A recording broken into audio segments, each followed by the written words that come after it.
One અને પર્યાવરણ મંત્રી પ્રવીણભાઈ માળી પોરબંદરની મુલાકાતે બરડા વન્યજીવ અભયારણ્યની વનમંત્રીએ મુલાકાત લીધી છે। બરડાના બાળાનેસ ખાતે સ્થાનિક માલધારીઓ સાથે સંવાદ કર્યો। વિસ્થાપન, આરોગ્ય, દૂધ ડેરી અને ઘાસચારા સહિતના પ્રશ્નો અંગે ચર્ચાઓ કરવામાં આવી। વિવિધ સમસ્યાઓ અને પ્રશ્નો અંગે વિગતવાર જાણકારી મેળવી છે। સર્વોદય વનનું કામ ચાલી રહ્યું છે તેનું નિરીક્ષણ કરવાનો અવસર થયો। સાથે સાથે બરડા સેન્ચુરી તેની નેચરલ હેબિટાટ્સ જોવા માટેનો અવસર મળ્યો છે। એની સાથે સાથે આ બરડા સેન્ચુરીની અંદર જે નેસમાં રહેતા પરિવારો, માલધારી પરિવારો પોતાની જીવનશૈલીથી અનેક એમના પ્રશ્નો છે, એ પ્રશ્નોને માલધારીઓ સારી રીતે વિસ્થાપિત થાય અને તેમને પોતાનો હક મળે એ માટેની જે કવાયત ધરી છે તે લોકોને સાંભળવાનો પણ અવસર મળ્યો છે।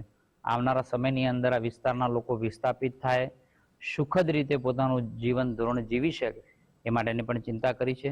નાની મોટી ઘાસચારાની પણ બાબતો હતી, જેનું આજે પણ ઘાસચારા કાર્ડનું વિતરણ પણ